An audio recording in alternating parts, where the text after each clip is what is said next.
All right, so with that, let's go ahead and get started. How many people have been at one of my previous sessions? How many people were at the Aaron Margos's sysinternal session a little bit earlier? Okay, so looks like about half of you. Welcome to the case of the unexplained. One more question. Has anybody been to a previous case of the unexplained talk? So quite a few of you, about 20%, I guess. Everybody's seen this slide, so I'll skip that and get right to the meat. This is the outline of what I'm going to be talking about today.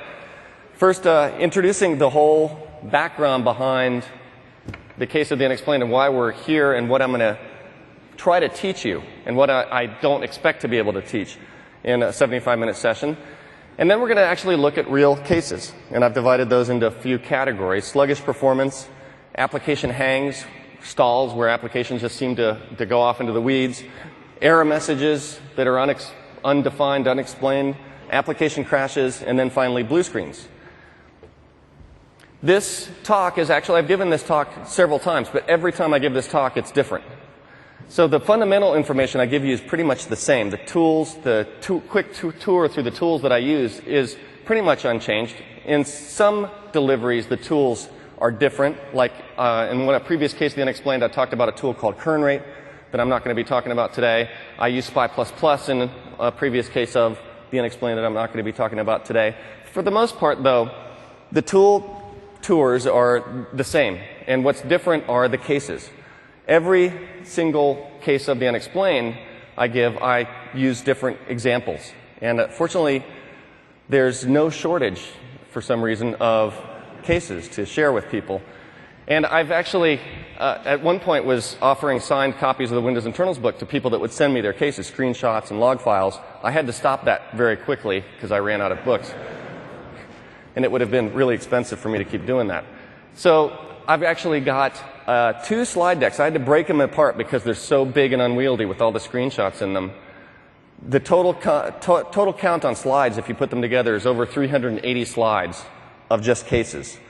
And that means that every time I deliver this talk, I can just go back to that master deck and pull examples out that are different and show different techniques, different interesting stories every time. So if you like this talk and you want to go see other examples, you can view webcasts of the 2007 and 2008 versions of this talk off the sysinternals website on the link Mark's webcasts. And the TechEd US talk, case of talk that I delivered just a few months ago is also different from what you're going to see today. Oh, one more thing. Some of these cases have been written up in my blog. So I've got a blog series called The Case of the Unexplained. Anybody following that blog series? So a few of you. If you like this kind of stuff, the cases that I find particularly interesting, I write up in the blog post in in-depth detail about how the person or myself went through troubleshooting the problem. So troubleshooting.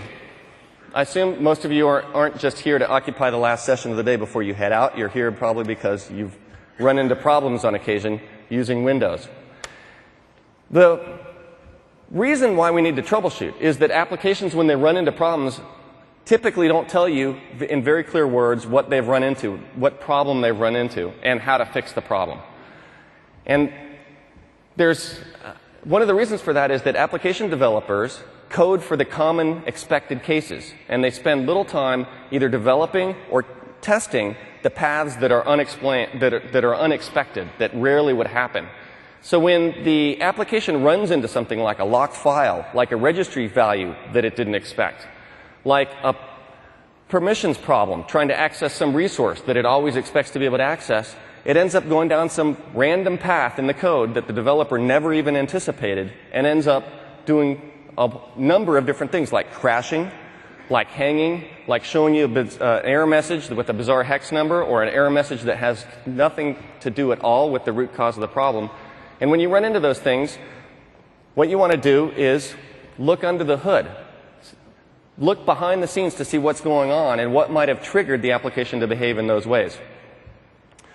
So what I'm going to teach you today is give you a quick tour of how to interpret process activity, file system activity, registry activity, and show you one of the most key things about troubleshooting, key tools at your disposal for troubleshooting, and that's called the call stack, which can help you root cause particular issues, pinpointing the exact reason that something's happening, which wouldn't be otherwise possible without the call stack. You're also going to learn the tools and techniques to go about troubleshooting and solve what's on the surface. If you heard the problem, you would say, well, there's probably really no way to solve that.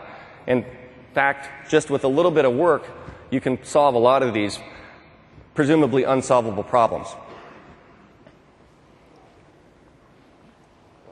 So these are the tools we're going to use. A bunch of tools from sysinternals. Not all of them I'm going to use in this session. In fact, out of the sysinternals tools, I'm only using a handful. This list is here because in other case ofs, I've used a number of these, all of these tools at one point or another. And then there's some Microsoft general tools that I've used in case ofs. Like I mentioned, kernrate and SPY++.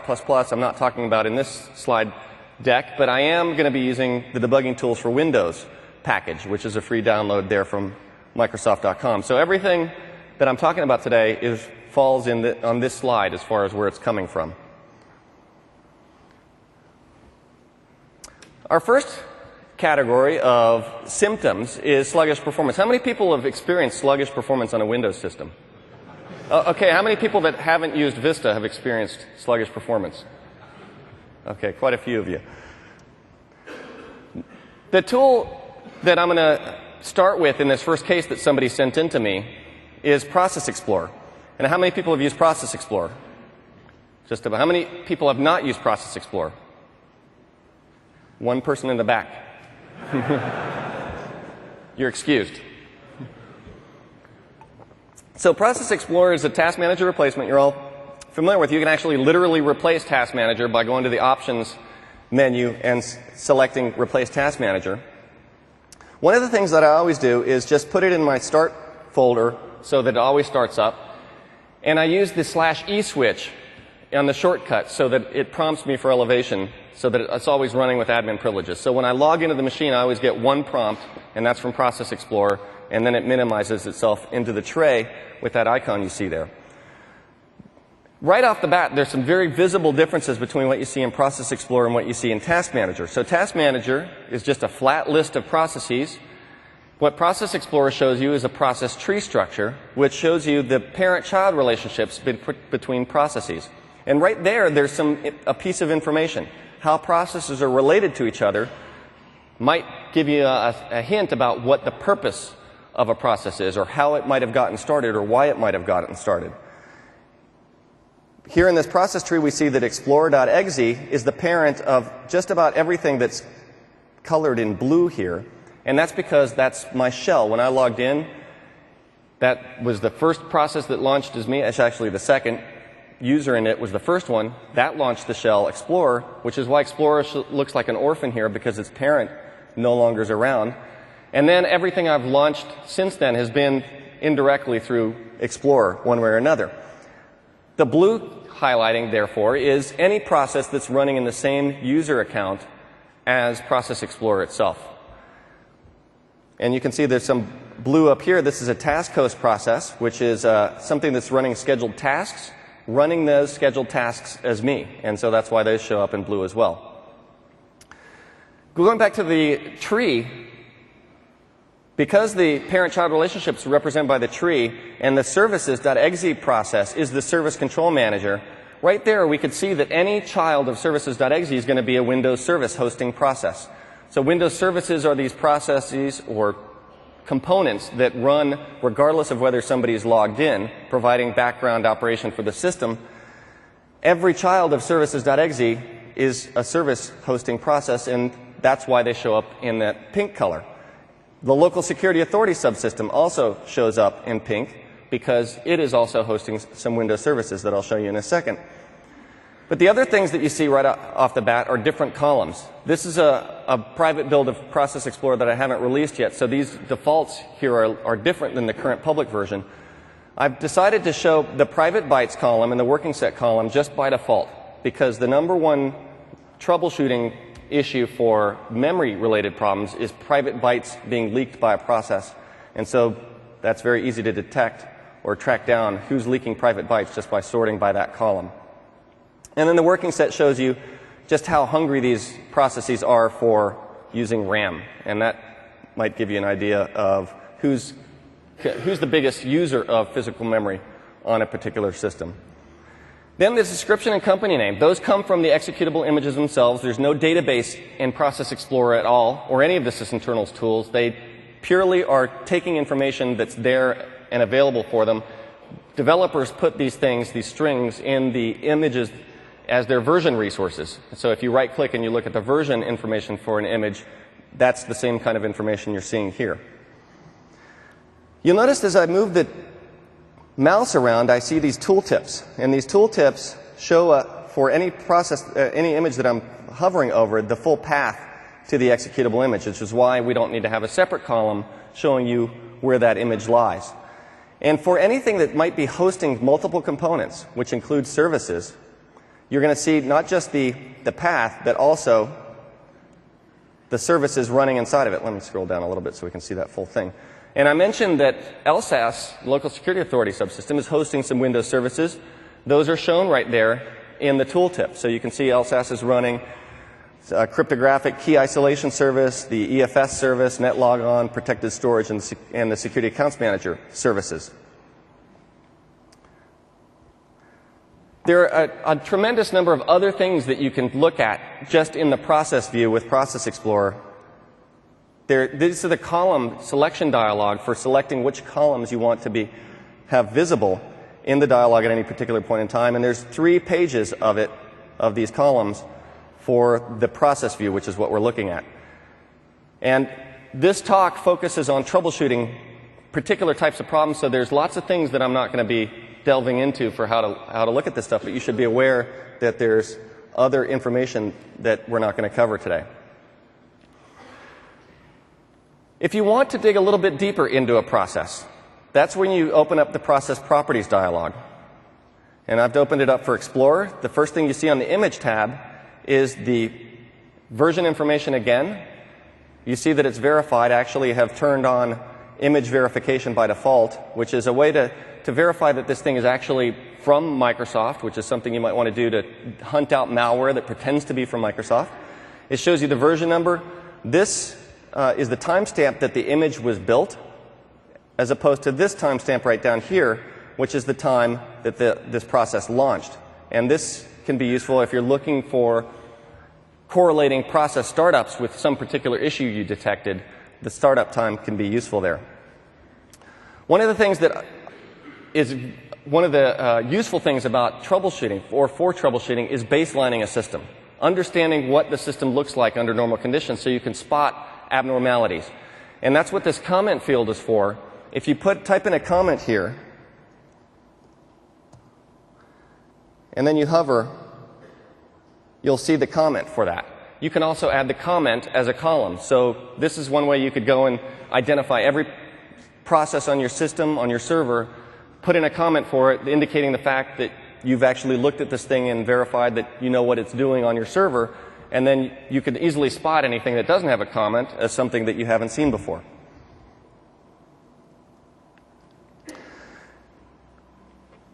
One of the other aspects of Process Explorer is not just delving into process-specific information. And actually, I kind of skipped over the other tabs in the process dialog. Here's the Performance tab, which shows you things like CPU usage, I/O usage, virtual memory usage, physical memory usage. You have that stuff broken down into per-process graphs that look a lot like the Task Manager graph. And as you can see, if I hover the tooltip, it'll show me what point in time that sample was taken. The threads we'll come back to later. The TCP/IP tab will show you open TCP/IP endpoints. So Explorer's got one open for some reason. The Security tab shows us the information about the process token, so what account this is running in, what session it's running in for a terminal server session, and the security identifiers of any users and groups. And for some reason, the network connection, well, I'm not connected to the domain, so these domain SID lookups are failing. The Environment Variable tab shows us the environment variables that thing is running under. This can sometimes be useful for troubleshooting. Oops, sorry about that. Because some applications check environment variables to modify their behavior, to look in certain places. They've got basically configuration settings stored as environment variables. I just got a case sent to me today where a process was misbehaving because its environment variable was set incorrectly. And then the final tab over here is the strings tab, which scans the image either in memory or on disk, depending on whether you've got these buttons selected down here, looking for printable strings. This isn't typically very useful for troubleshooting unless you've come across an image that you can't identify. You've done web searches on it, you can't identify it. You're saying, what the heck is this thing? Looking inside of its image for strings that might give you a clue about where it came from is something that this will allow you to do. So let's get back to the case, our first case here. This is I call it the case of the service host CPU hog. And in fact, I'm going to create a similar situation here on my system because I've created, let me find it.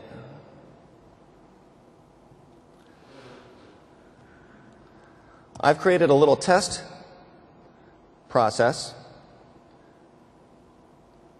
which has a couple of threads in it that are consuming a lot of resource. And so let me start these up for you. And we're going to see something similar to what this person saw when they were looking at the, there we go. There's the one I want. What this person saw when they were looking at their tray. They saw what I just saw there at the bottom is something consuming CPU. That's another advantage of always having Process Explorer running, is noticing when something's actually killing your machine, which might not be otherwise detectable. You might seem to feel like the system's operating okay, but especially on a laptop, if something's burning the CPU like that, your battery life is going to be killed. And it's not uncommon to run into, especially Flash apps on web pages that will burn your CPU, and if you don't notice it in this way, then you can run into problems. And I've, on many occasions, noticed CPU being consumed down there and then gone and been able to close the web page that was hosting that Flash app that was causing me problems. So what this person saw on this day is that when they had high CPU usage, they hovered the tooltip, hovered the mouse over that tray and saw this tooltip. CPU usage 47%. It was being caused by a service host. And they went and looked at that service host's CPU history, and they saw that this thing had been using CPU for a long time before they actually noticed it, doing who knows what. So the question was, what is causing this CPU usage? Service host is a service hosting process. Its job in life is to do nothing other than host other services. So it's kind of a shell process, where other services are implemented as DLLs that load into it. So just by seeing that service host was consuming CPU doesn't tell us anything about what service is actually consuming CPU. So he needed to look inside of the process at the threads inside of it. So this brings us to, what's the difference between a process and a thread? A process is a container. It holds an address space where data and code is mapped into. It holds resources that keep track of what open operating system resources the process has. And it has a security profile that we saw in the security tab that is the identity of this process as it goes around the system, accessing objects and trying to leverage certain security privileges. Processes don't run.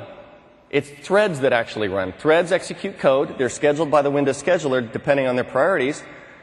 And every thread shares the same per process address space. So they're all executing in the same container. That means if one thread goes crazy and starts scribbling over things, they're impacting all of the other threads in that process. One particular process that's worth calling out, or several of them actually at the top here, are one system process here, and that system process is the home for kernel mode threads.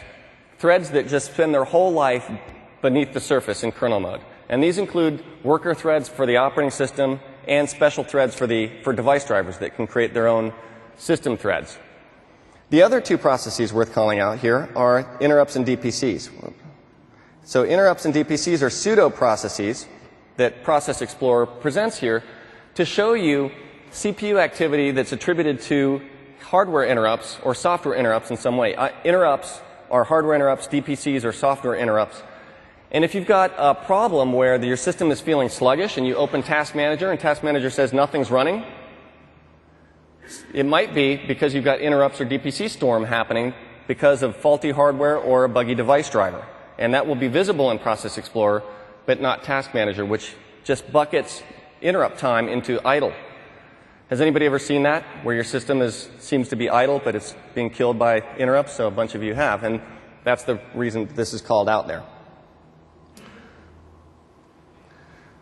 How do we dig into these host processes, Service Host, Internet Explorer, MMC snap-ins, that if they're causing you problems, how do you look inside to see what inside of it's causing a problem? That's where looking at the Threads tab, which I skipped over, gives you a clue of what's going on. And to look at the Threads tab, you're going to want to open up the process that's causing you problems. In my case, it's this one, this service host. And if I double-click and sort by CPU usage, I see that there's 2 threads that are busy consuming CPU. I'm seeing the CPU usage. I'm seeing cycles delta. So what cycles delta are the number of actual processor cycles that have been executed by that thread between snapshots of Process Explorer, between its refresh interval, which is by default 1 second. The reason that I show that is because some threads can run beneath the radar of Windows time accounting system, or beneath the radar of something that would show up as a percentage of CPU. And you can see that right here. This thread, and this thread, and this thread, they're all running a little bit, but not enough to show up in CPU usage. And so this is there to give you an insight into what's actually running versus what's asleep and not causing you problems. The start address column is really the interesting thing here. And the start address column gives you an idea of where that thread began its life, which can give you a clue about what that thread's purpose is. To make the best use of the start address column, you need to configure Process Explorer's symbol information. And you do that by going to the Options dialog and going to Configure Symbols. And I've configured it here to point at the Debugging Tools for Windows package DBG help file, and to try to pull symbols for the operating system images from the Microsoft Public Symbol Server. This is documented in the Debugging Tools help file. And once you've configured Process Explorer in that way, then for any built-in components of Windows, it can go pull down symbols on demand, drop them into that cache directory that I've specified there, C symbols publics, and then resolve those addresses in the Threads tab. And that's why we were seeing addresses there for a bunch of those threads. Now, I see 2 threads consuming CPU. One of them is consuming roughly 50%, and the other one's consuming roughly 5%. One of them has a start address that looks like it's giving away a clue about what the purpose of that service is. It looks like the purpose of that service is to do nothing but to hog the CPU. And that's because I made this service just for this demonstration. And so right there, we were able to get some insight into what's causing some of the CPU usage in that service host just by the start address of the thread. What this user saw when they went to their service host Threads tab are a whole bunch of threads consuming CPU. You can see they're consuming anywhere between 0.19 and 7.35% of the CPU. They all have start addresses in this QManager DLL, QMGR.dll, and their start address is task scheduler, work group worker thunk. Looking at that start address, task scheduler, maybe this has something to do with the scheduled task. So he went and opened the task scheduler interface and looked at what tasks were running. You can see there are 3 tasks: the system sound service, a system task, which is a certificate services client task, and a user task, which is a certificate services client task. None of these seem like they should be causing the kind of CPU usage he's seeing. So his next question is, what is that? What are those threads doing? What is QManager? he went back to Process Explorer to look for the Queue Manager service. Let's go take a look at the Services tab here for this particular service host. And you can see there's a number of services hosted inside this service host. One of them has a name that matches that DLL, that thread start address that we saw, the service hog service. And you can see what DLL it's implemented in over here. And down here at the bottom, well, let me select it first, and then we can see its description. And so you can see it's got a very important job in life, and that's just to cause problems like this. What they saw was the bits service was the service that was running inside of the Queue Manager DLL. And the bits is the Background Intelligent Transfer Service. Background Intelligent Transfer Service is used by Windows Update. So his next step was to try to see what this thing was updating or doing or downloading or transferring. He ran Process Monitor and didn't see anything interesting.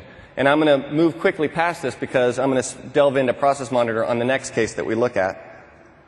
But he didn't find anything useful there in any case, and so he went to, knowing that bits is the engine behind Windows Update, he went to the Windows Update interface and saw that he had a bunch of pending updates. And so he thought, maybe if I install these updates, then things will, that CPU usage problem will go away. So he pressed Install Updates, and it got hung here on preparing to install, just indefinitely. He even tried restarting the service, the bit service, and the problem wouldn't go away. That service host still kept on running. So he needed to dig another level deeper. What are those busy threads doing? And for that, he needed to turn to the stack.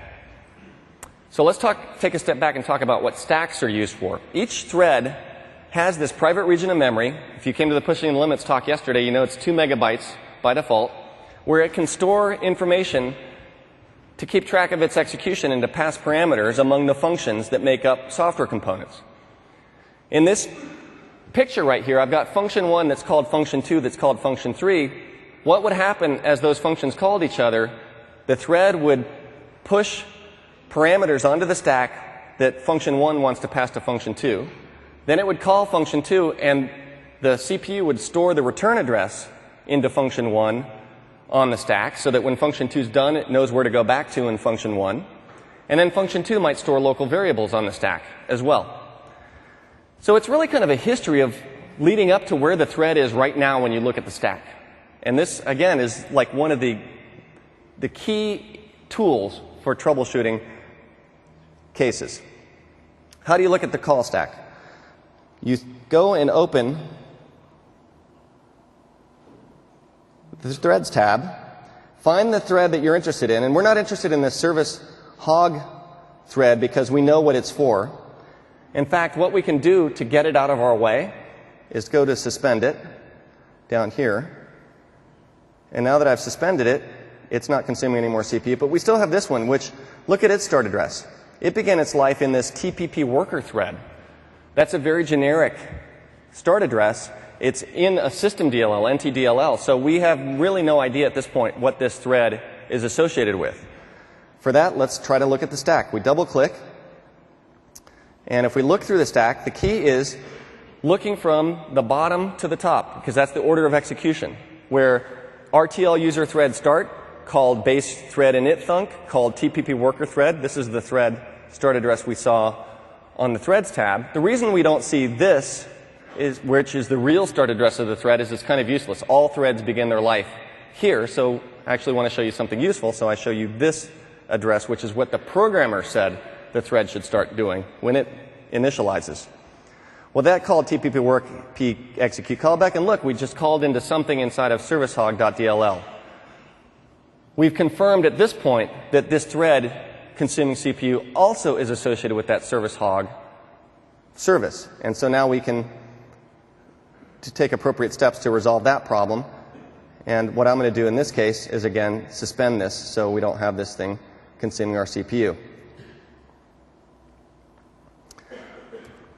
What he did is he looked at the stack and saw that the busy threads were all in Windows Update Engine, WUAUAENG.dll.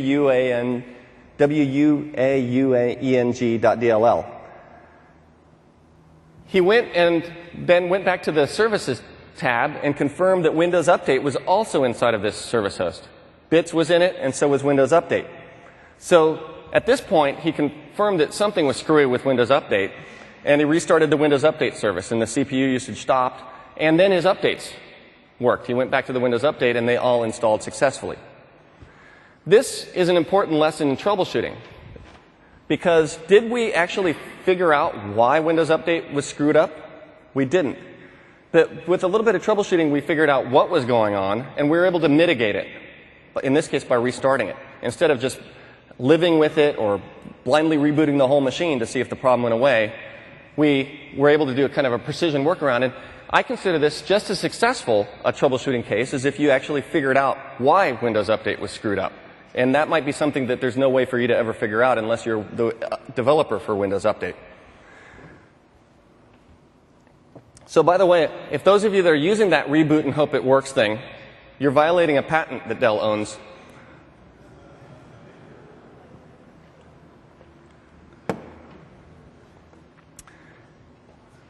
How many people are violating that patent, just out of curiosity? How many people are violating that patent but work for Microsoft? Because we cross-license with Dell, so we're okay. All right, let's talk about application hangs now. And this, I'm going to get into using Process Monitor. Process Monitor is a real-time file system registry thread monitor. It also captures network activity. This slide really just gives you a comparison between it and FileMon and Regmon if you happen to still be using FileMon and Regmon. And I know that from the previous session that some of you are. This is a way better tool, I promise you, than FileMon and Regmon. You need to switch to this. There's a saying that we've got that me and Dave Solomon have developed, and that is, when in doubt, run Process Monitor. When my daughter comes home with homework questions, I have her run Process Monitor first to see if that will help. The reason this motto has come about is because there's cases where you wouldn't even think that Process Monitor would show you to solve the problem for you or give you a clue, and it really does. One of my favorite examples of Dave not following this motto himself is he'd been called to do this class for Compaq, Moment of Silence for Compaq. Those Compaq people that remember Compaq. He was called to do a troubleshooting class, and they've got this special tool for their kernel developers that's a kernel analysis tool. And they said, hey, Dave, while you're coming down here to teach Windows internals, how about if you teach us this kernel analysis tool we've got in-house? And Dave said, yeah, sure. Well, Dave's a big procrastinator, which is something that I learned as I co-authored the books with him. When we used to actually live next to each other, and he'd come over to my house to work on the book, and every day he came over slightly later. And he argued that, well, he was just shifting time zones going further west. But it's really because Dave's got a procrastination problem. And in this case, he waited till the plane ride down to Compaq to Houston from where he was to actually launch this thing and take a look at what he was supposed to teach the next morning. So he launches the setup program, and he gets this error dialog box that says, this Compaq Smart Scope isn't supported on this hardware. Well, he's got a Toshiba laptop, and immediately figures, uh-oh, this thing only wants to run on Compaq hardware. And now I'm screwed. So he starts sweating. He calls the flight attendant, asks for a stiff drink. She goes up and prepares it, comes back and sees that she's got a customer that's in distress, and leans over and says, sir, is there anything I can do to help you? And he's like, I don't know, I'm really flustered. And he points at the screen and shows her the error message, and she says, well, have you tried running Process Monitor?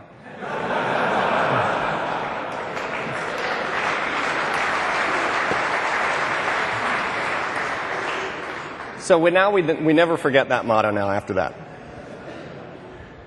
This particular case is my own case. Well, kind of my own, kind of shared with somebody else, because I participated in the keynote at TechEd US. And as part of the keynote demos that I wanted to do, I wanted to show Problem Steps Recorder, and I also wanted to show how app-compat shims that were designed for Vista also work on Windows 7. So I had this buggy application that a friend of mine wrote, intentionally buggy, called Stock Viewer. And the idea was to run Stock Viewer and watch it do its buggy things, and then apply the shim and show how it worked and show how that worked also in Vista. Well, when you do a keynote, a big keynote like that, you've got somebody that's in charge of the demos, and this guy was helping me prepare the demos, and so he goes back to the lab. I send him the stock viewer demo. He's going to get it set up on the demo machines, and he emails me and he says, Mark, we've got a problem. And this is like a few days before the keynote. That stock viewer app, it takes literally minutes. It takes a minute and a half to launch. And that's just, we can't do that in the keynote. We don't want a boring keynote because Microsoft never does boring keynotes. So I asked him, I immediately turned around and I said, capture process monitor trace. So a few minutes later, he sends me back the process monitor trace. And I started to look at it. Let's take a look at what I saw. And here I want to point out, give you a quick tour of process monitor before I open that log file to show you some of the things that you might not be familiar with. When we start out, all of you probably have seen the basic usage here: sequence number, time of day, process name, process ID, operation, the path, the result, and the detail column, which shows you lots of detail. This is one of the reasons why Process Monitor is so much better than FileMon and Regmon, is it shows you a tremendous amount of detail about each individual operations, like the parameters that were passed into a particular write operation, the offsets, the even the I/O priority. So a whole bunch of things that not visible in FileMon or Regmon. These are just the default columns. There's a whole bunch of other columns you can add with the select column dialog, divided into a bunch of categories. Application details, where it include things like the image path, the command line, the company name. You don't actually need that image path, though, because if you hover the tooltip over the process column, then you will see the tooltip, just like you do in Process Explorer, that points at the image path. Event-related information that's specific to the particular event, like the time, relative time from the start of the trace, the current time of the event, how long that event took, which can be useful for troubleshooting if you've got something which looks sluggish. If an operation is going across the network, for example, to a network share, you will see a very long delay in that duration column or that duration field for the event. And then process management statistics, like even down to which thread performed the operation, which FileMon and Regmon also didn't show you. The session, if you're interested in terminal server sessions, and the user, and some other information. So just to point out that there's a lot of information that you can see. All of that information, though, is visible when you open the Event Properties dialog. So everything that you can add as a column is also accessible through this. Here's the event-related details. Here's the process-related details. And then finally, the stack, which I'll come back to in a second. Again, this is a session that's aimed at troubleshooting, not general system performance analysis. And there's a lot of things here that I don't have time to show you, like a process activity summary. This is a graph that summarizes the activity file system, CPU, registry, and network across all the processes, as well as their commit usage and their working set usage, including histories, for all the processes that are visible in the trace. So this is a way to see, well, who's consuming the most file? Who's doing the most file I/O? It's the sidebar in this case. I don't know why sidebar is even running, but so that's something for me to follow up on. And you can double-click and see, kind of like in Process Explorer, a detailed timeline of where that activity took place. So this is at 4:32 a.m. This was a few minutes ago. Service host had a little CPU usage here, 28% CPU. There's a number of other data mining tools in here. Like if we want to see what the hot files are, this file summary dialog shows us that. Shows us in sorted order by total events on a particular path, the opens, closes, reads, writes. And you can look at this in a few different ways. You can look at, if I want to see how many times a particular file has been hit in a particular subdirectory, this is a navigation tool to see that. Or like what's by extension. How many events per extension. And the reason why I added this, and it's relevant for certain scenarios, is we're working through the Windows 7 development process with the OEMs that have software that they load up on their machines, and we want to help them to optimize the performance of this. The team that's working with the OEMs actually asked for these two views so that the OEMs could separate activity caused by their stuff versus system activity in a very easy way to see what parts of the file system they were accessing. There's a number of other views that I'm not going to get into. Those of you that went to Aaron's talk did see the process tree. And that's one of the things that I think is the most, is very useful for being able to drill down on something very quickly. So this is a first look at filtering in Process Monitor. Oftentimes I run Process Monitor, I've got some process that I want to watch. If it's got a window visible, then you can drag that toolbar bullseye that's on the Process Monitor toolbar over the window, drop it, and that automatically sets a filter for that process, very easily letting you zoom in on just that activity. But if you've got a case where the process doesn't have a visible window, how do you do that? Open this up and then double-click.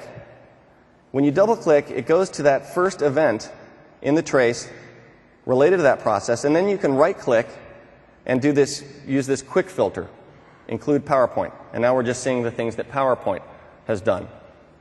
To undo the filter, just type Control-R. The filters are non-destructive, so this is just manipulating what you see, not the data that's there behind what you see.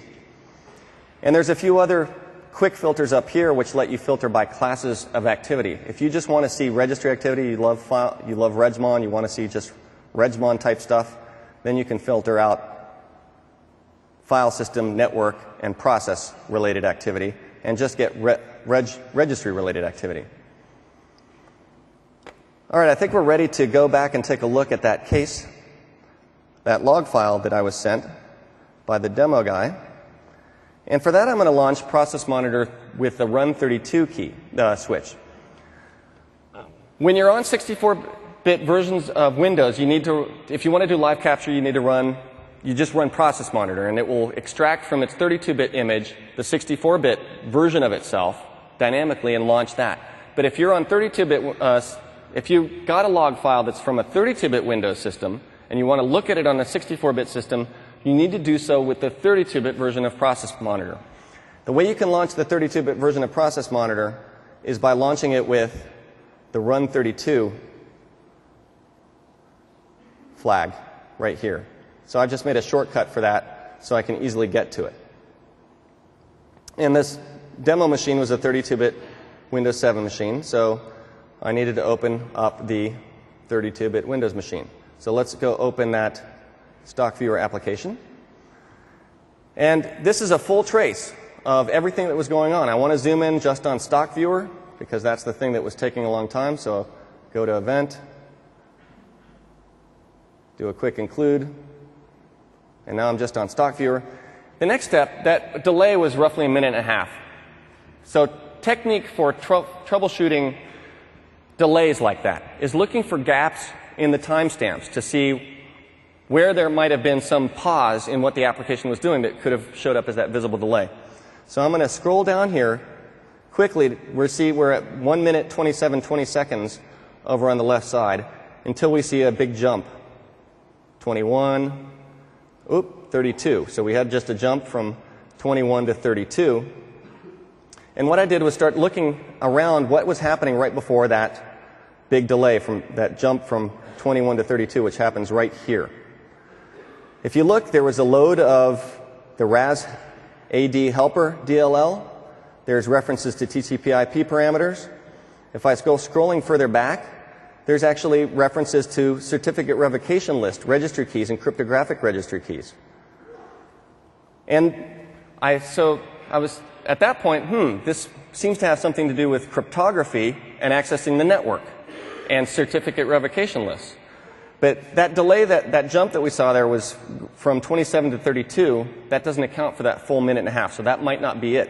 So I went and found the next delay, and there's the one from 32 to 44.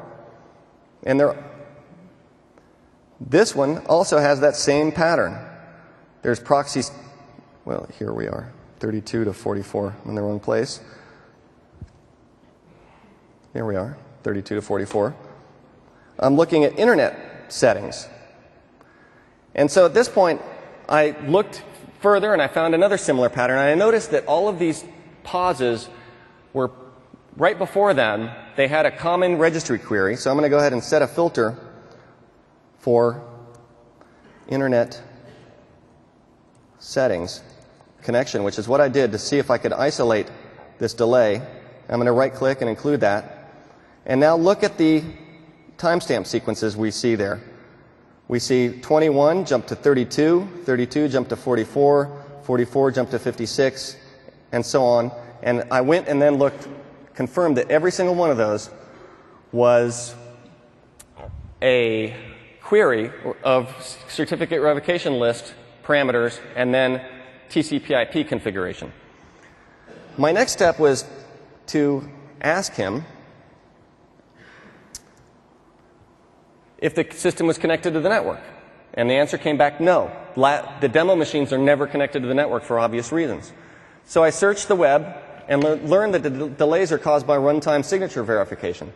And so I searched for certificate revocation list and runtime signature verification. Then I verified that this process was a .NET process by looking and seeing in its loaded process list that it's got .NET components in it. So that confirmed that it was a .NET component, and the KB article that I found with that search is this one right here, which says a .NET Framework 2.0 managed application that has AuthentiCode signature takes longer than usual to start. And coincidentally, not coincidentally actually, we had just digitally signed the stock viewer right before this as well, which I didn't anticipate causing any problems. I digitally signed it with the sysinternals certificate so that we could use app lockers capability that would authorize software based on certificate. Turns out once we signed that application, then .NET said, oh, this thing is signed. I need to go see if the certificate's been revoked. Turns out that if you think about what it's doing here, it's not really doing much good at all. It's not really doing anything security related, because you know what it does if it can't talk to the certificate revocation list server? Just continues to load the DLL. So it's like, all right, this delay is really useful. Really feeling a lot secure. This fix right here tells you that once you apply this hotfix to .NET 2.0, which is in later versions of .NET, that you can add this, you create a manifest file, an XML file, and stick it next to the process, next to the image on disk, that says generate publisher evidence equals false. And what that will do is cause .NET not to go to the internet looking for that CRL.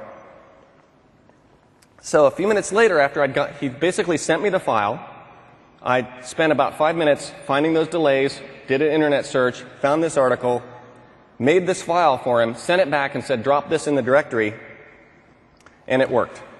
And that we were over that hump and able to deliver a very exciting keynote at TechEd US. All right, let's talk about error messages now. This one came in from somebody in PSS. So Microsoft Support makes heavy use of the sysinternals tools, and they send me really cool examples of how they use the tools to help customers solve problems. In this one, a customer contacted Microsoft Support because they were trying to send an email subscription from SQL reporting services, and they couldn't attach the image file to the email that they wanted to send. Microsoft Support spent 34 hours looking at this thing. Where's the 34 hours come from? At that point, the engineer needed to go to the restroom. Well, one of the steps they took in that 34 hours was having the customer try it on another identically configured SRS system, and on that other system it worked. So it's something about some difference between these two machines where it would work on one and wouldn't work on another. This is a great kind of situation to have when it comes to troubleshooting with Process Monitor, because now you've got a good system and a bad system, and you can compare the behaviors of the two to look for differences that might indicate the root cause. PSS tried to reproduce this in-house. Same OS, same software, same patches, everything. Couldn't reproduce it. So finally, somebody said, when in doubt, run Process Monitor. So they decided to run Process Monitor and compare the traces. And I've got both of those traces here. Let's take a look.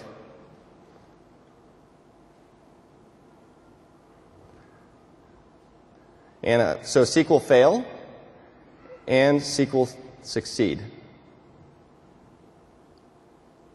or SQL work. So what you need to do in a situation like this is try to correlate the activities between the successful and the failing operation. Find anchor points where you see references to particular register keys and then align yourself between the two and then start comparing. This is not, oftentimes is not just a few second operation. This can take a while for you to find anchor points and start to line things up and then meticulously go through looking for where things start to diverge. So I'm going to save us the trouble of walking through that manually and take you right to where they saw things go haywire on the failing system. So the anchor point they found was this reference to this registry key, this CD0001 8 blah blah blah blah blah. And the result, it was reading a value that returned CDO.message1. And so in this trace, they found that same registry reference right here, CD001, reading that same registry value. This is the working trace that I'm looking at right now. And so they scroll a little, they go down a little bit further, and they see the next thing that this thing is doing is querying the control panel desktop. And then querying this multi-UI language ID. And then querying down here some more values. Let's go back and take a look at the other trace to see the next thing that happened after it read this up here. In this case, it's reading multi-language ID. Whoops, what happened there? Work. I seem to have something happened with the mouse, and I've lost my place. Let's see where I was. Oh, the CDO message one. Here I go. Control panel desktop, multi-language ID. Here, control panel desktop, multi-language ID. Let's go a little bit further. Name not found, 005A01. Name not found. Well, things are lining up pretty nicely. Let's search again. No.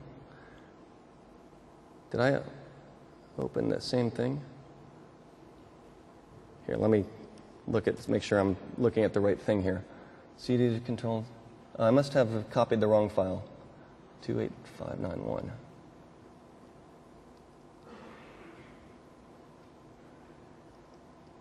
This is the failing one. 28591.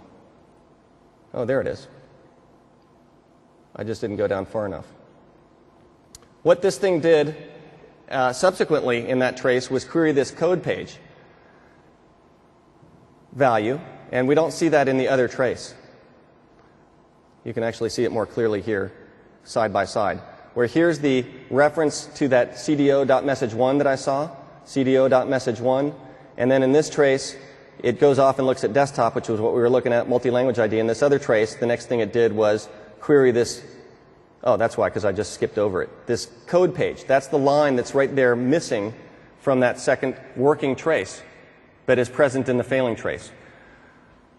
So what they did at this point was jump in using the registry editor to that location in the registry that was queried on that failing system. And this is what they saw on the failing system, was this code page key had a whole bunch of entries that were empty. Whereas on the successful system, that when I looked at that same key and it was working. They didn't actually see references to those values in the trace. We just saw that one reference to that code page identifier, but that was enough to get them to go look at this and see that there was a difference here.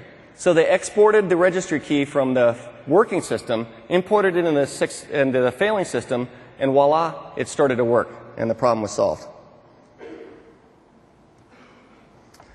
This other case, this next case is a user complained that they were unable to, this called in their support guys, they complained they were unable to browse the web. They would get a connection error from IE, but they would try other network connections like FTP, you can see down there, that worked fine. So it was something that had to do with HTTP being blocked.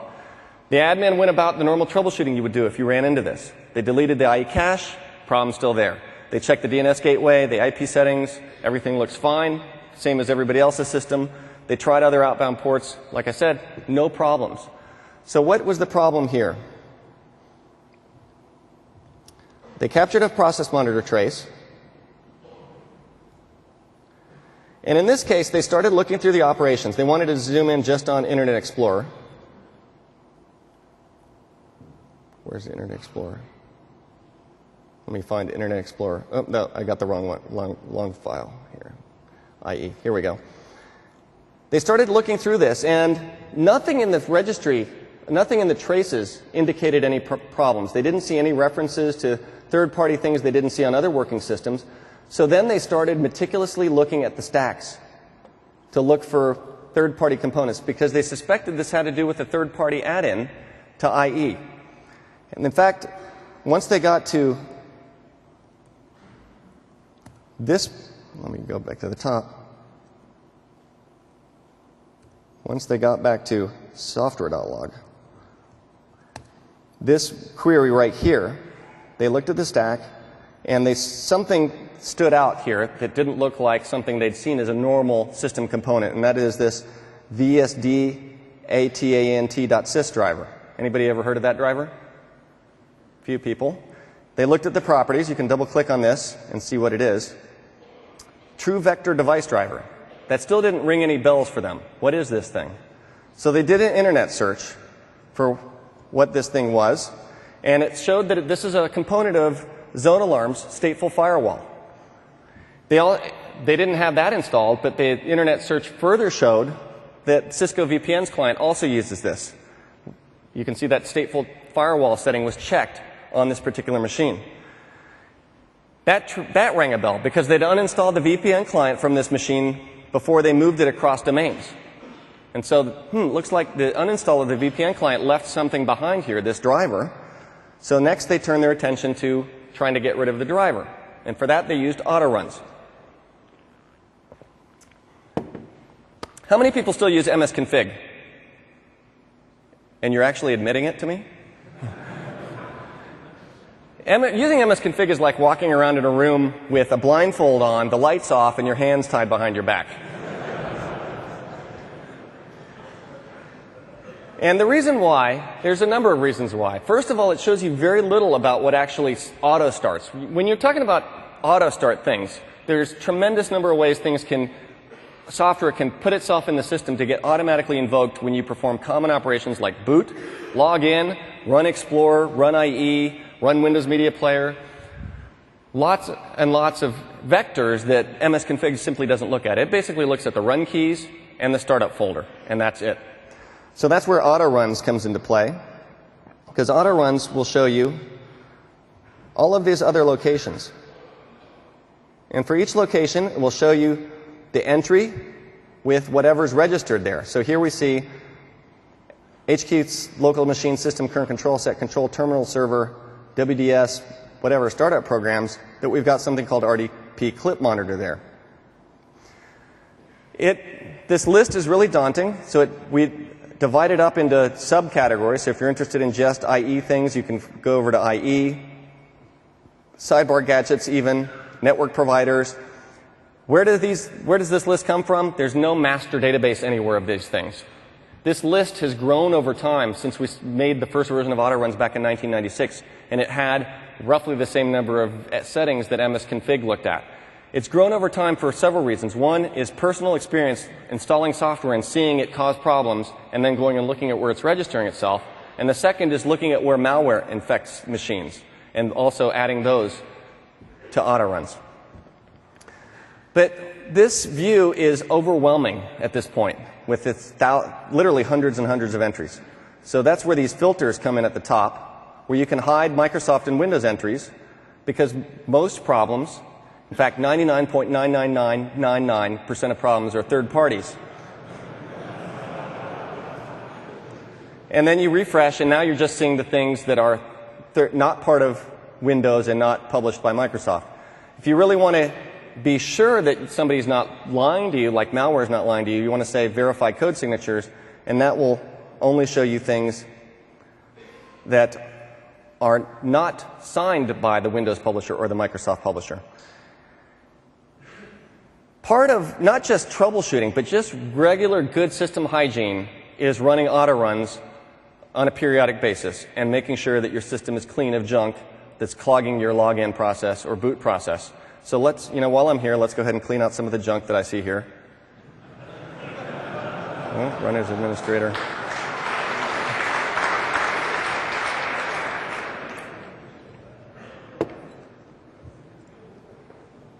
Now that we're admin, we can get rid of it. Actually, I'm violating one of the golden rules of troubleshooting. Anybody know what that rule is? What? Backup. Yeah, never cause permanent damage. Because a lot of times troubleshooting is a very kind of exploratory process where you're like, I wonder if it's this. And this setting, let me go change that. Let me go delete that. Let me go delete that file. And then you go down a little bit further down that path and you go, oh, that wasn't the problem. It's something else. I really want to get back to where I was. And now you can't. So the best practice would be to do this. But I don't really want to get back to this point, so let's just kill it.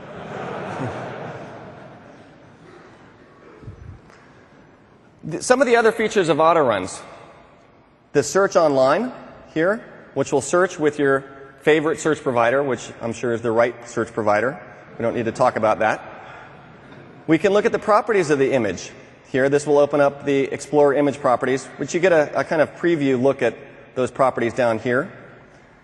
And you can do the jump to, which will take you into the registry or the file system to where this thing is registered, if you just want to go and take a look at what's going on around that particular location. In this particular case, they opened autoruns. And what I've just done is load an ARN file. You can save these things as files. Autoruns also comes in a command line form if you want to automate this. Or you want to scan your machines, collect that data, and then parse it with something like Excel. What this person did is send me the ARN file right before they did the delete of this VSADANT thing. Or VS, what was it called? VSD? Yeah, there it is. This true vector device driver. So they found it here listed in the loaded drivers or services key. And so they ended up just disabling it, and their problem went away at that point.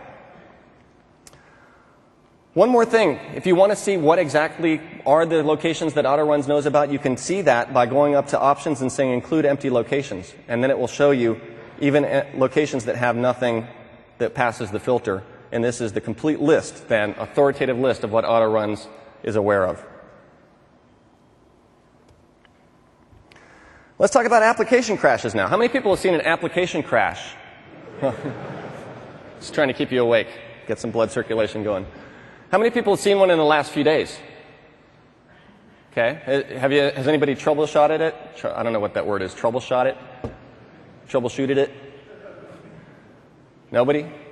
All right. Hopefully I'll be giving you some ideas on how you can go about doing that here. Now, an application crash, I used to not even talk about application crashes because most of the time, if an application crashes, you're like, oh, that application has a bug in it, and there's nothing you can do about it. It's really up to the developer to go fix that bug. That was the philosophy I started with. Then I switched to the always run process monitor philosophy, which a lot of times can show you things like access denied errors that end up causing an application to crash. But more importantly, it's not always the application itself that's responsible. It's something loaded into it. That's especially obviously true with these things like that are containers, like IE or IIS that load third-party stuff into them. But it's even true for standard processes that you might not think of loading things into them because there's software that installs itself as hooks all across the system. So that's why I find it always valuable to, when I get a crash, to go look at it to see if there's a root cause that's something that I might be able to deal with, like by getting rid of an extension.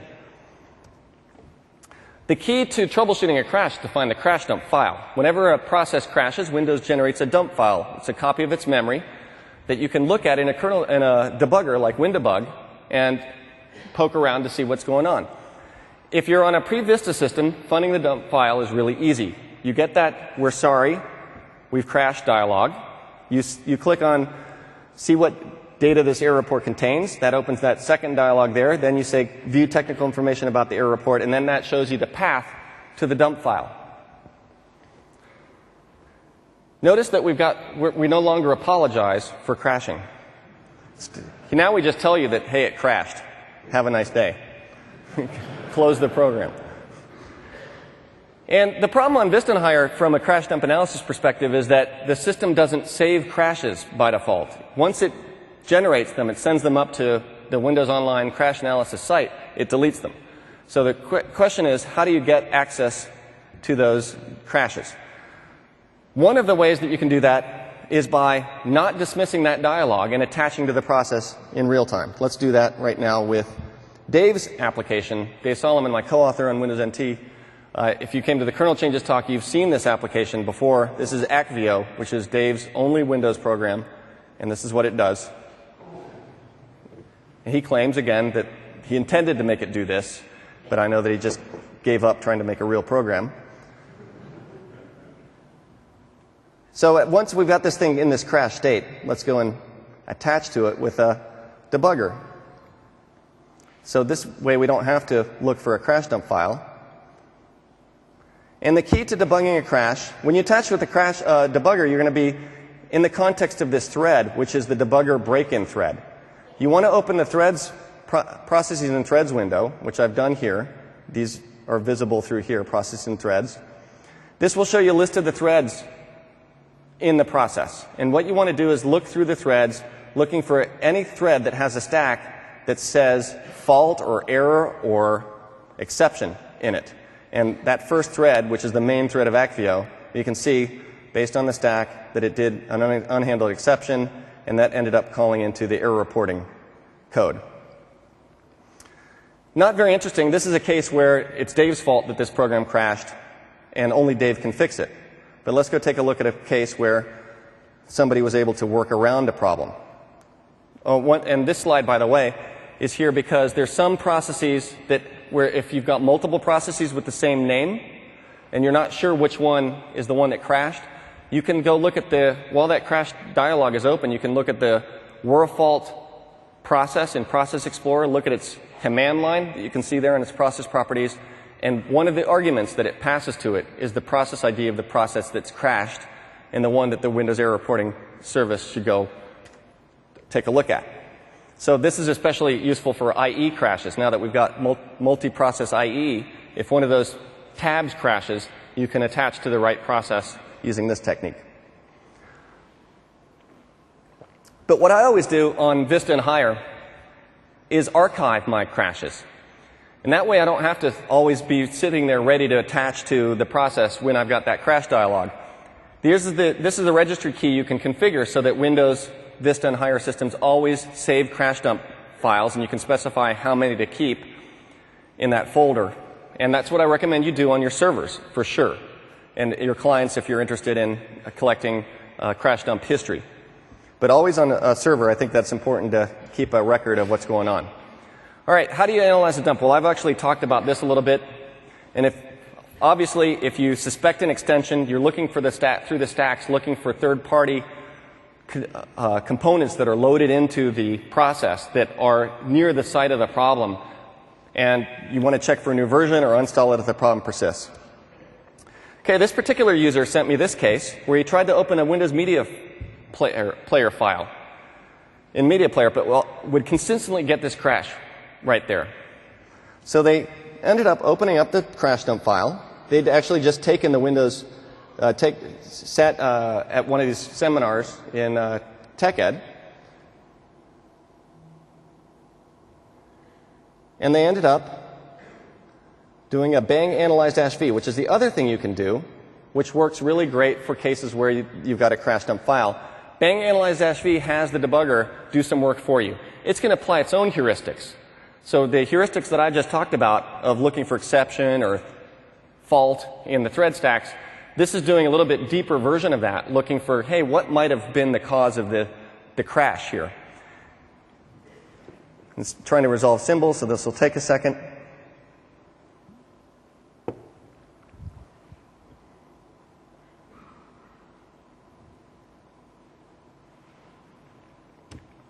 Maybe if I disconnect the network, it'll go faster.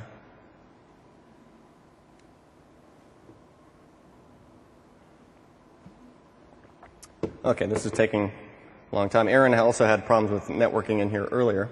So I'll just go and show you a screenshot here of what the analysis showed. It showed that it thought that the cause was probably this, a DLL called EVR, and this function, cmonitor array 9, init ddraw monitor info. This EVR DLL, let's see if this thing has come back. No, I'm still busy. That EVR DLL is a Microsoft component. He, at that point, did a web search for EVR monitor crash and found this web page.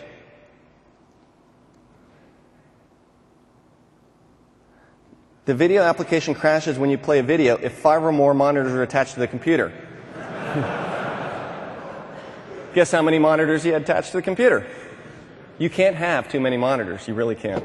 And so this is a hotfix for that case that he's actually in. You can probably guess what kind of industry he's in. The industry where everybody's got monitors all around them. You know those guys that sent the world into an economic recession? Those guys. He's one of those. And so he applied the hotfix and the problem went away. Our final topic is applying that crash analysis technique to kernel dumps. And how many people took Dan Pearson's class, attended one of his sessions on crash dump analysis?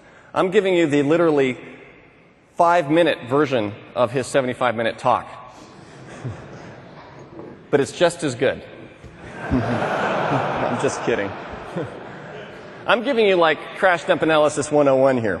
By the way, did Dan show you crash dump screens from real world crash dumps? Did he show you any of those? Yeah?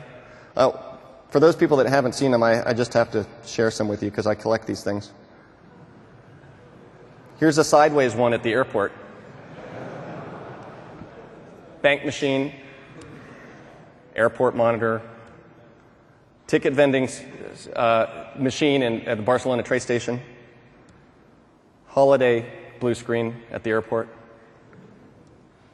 Blue screen, this is a Windows 95 blue screen, but you can buy a belt buckle that has a blue screen on it. You can also buy a t-shirt that has a blue screen on it.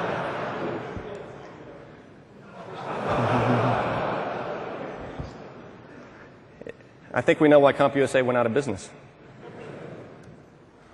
That's Dave. Did Dan share this one with you?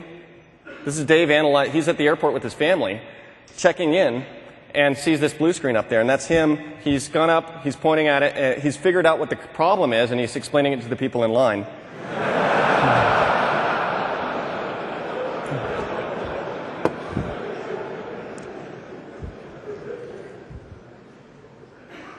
This is on my way. This was earlier this year in Heathrow. I was coming back from Austria from a vacation. That's a close-up of it. You guys can save this if you want, I'll send this to you and you can troubleshoot it after the seminar. This is also at airport. Let's skip that one. Actually, this one's kind of funny. I ran across this book in the bookstore where I normally go get coffee at lunch. It's called The Joy of Swearing. And I open it up and, wow, must have been written by an IT pro. They've got this chapter in here called The Big Blue Screen. Actually, when you look at that, it's about matte blue screens in movies, where they put the blue behind you and they can put you wherever you want. That's what it's referring to there, but I thought it was still appropriate. This is MGM Grand. This is a conference room at Microsoft, I'm afraid, I'm embarrassed to say. And we can't even get the monitor to display the right way. And this is the elevator at a new Microsoft office. This is Times Square. It's kind of an embarrassing one. Anybody notice this one? Anybody recognize this picture? What it's from? Yeah, the Beijing Olympics, the opening ceremonies. That's a blue screen projected up onto the side of the... There's a better shot of it. That's not really what we wanted. You can see it up here.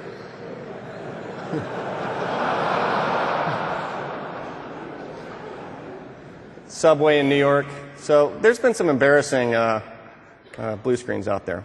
But anyway, let's get back to the task at hand. How do you troubleshoot a blue screen? Follow the same steps. You need to find the crash dump file. And you need to do the bang analyze-v. That's the basics. Get the debugger installed on the machine, point it at the symbol engine, find the crash dump, open it, and type bang analyze-v. And oftentimes that will solve the problem. Let's take a look at a real-world case somebody sent me. After they'd taken this class, the case of class, they went back to their office and they had these machines that were spontaneously, sporadically rebooting across their network. And they hadn't bothered to take the time to go figure out what was going on. It was just this constant background annoyance. Once they saw this, they decided to take a look to see what was causing it. They found the event log entries on those machines that indicated, well, in fact, they'd rebooted from a crash because that's the default operation. So they opened up the crash dump file.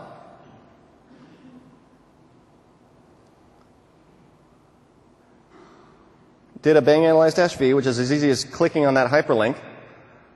So you've really got to be lazy if you don't want to analyze the crash dump. We're running into network delays here, of course. Let's just give this a few seconds, and if this doesn't come up, there we go. What you see here is it point the finger right at this CPQ team image. And if you look at the stack up here, this is a system worker thread that called into TDI, which called into the TCP/IP stack, which called into NDIS, which then ended up here, and that's where the blue screen took place, where the illegal operation took place, and that's why the analysis points the finger at this guy. This is really, I consider this a little bit questionable, because what's going on here is racial profiling. This is the analysis engine goes, who made that module? Microsoft. Well, we're pretty good. How about this guy? TDI, that's Microsoft image. TCP/IP, that's a Microsoft image. NDIS, Microsoft. Ooh, third party. Probably that guy's fault. The file properties, when he went and looked at it, showed that it was the HP ProLiant network driver. And you can look at the version number. And actually, this is easier now. You just click on that. And he had the full dump, which actually had the version number in it, which is why you see it here. Well, you see the date. And he went to HP's site, found a version that was newer, installed it. Problem gone. No more spontaneous reboots. So that brings us to the end of the session. What I hope you've learned here isn't the recipe. That's not the point. If there was a recipe for being able to solve computer problems, then I'd give you the recipe. But there is no recipe. It's almost an art form, and it's one that you get better at the more you do it, because you start to get experience into what the system looks like on a normal basis, what the components are normally going to be operating, get a feel for what's expected and what's not expected. And that's especially useful for when you're looking at stacks and when you're looking at error codes. So what I hope you're going to take away here isn't the recipe, but rather a list of tools that you can turn to when you've got these kinds of problems, a basic understanding of how to use those tools, and a basic understanding of the kind of techniques you might apply to root cause a problem. I encourage you, whenever you run into one of these types of problems, to always take just a few minutes and follow some of these steps, because you never know if you're going to be able to learn something along the way or even root cause the problem. Sometimes we just don't have time. I mean, I don't have time to troubleshoot all the problems that I run into, and sometimes I'll just move on. But whenever I can, I try to get to the bottom of what's causing these problems. Some other resources, like I mentioned, the Case of the Unexplained on my webcast link, the Sysinternals video library, which is a library I made with Dave Solomon, in-depth tutorials on a bunch of the tools and troubleshooting, my blog, Windows Internals, of course, the best book on Windows Internals there is. And if you've solved one of these things yourself, if you go home and solve one, please capture screenshots, capture the log files, screenshots and log files together, and send them to me, and then I'll add them to my collection and potentially use them in another class to help other people learn. So with that, I want to thank you very much. Please fill out your evaluations. Send me an email if you've got a question afterwards, and I hope you guys have a great trip back. It's been great seeing you all here in Berlin for, I think, a fantastic Tech Ed.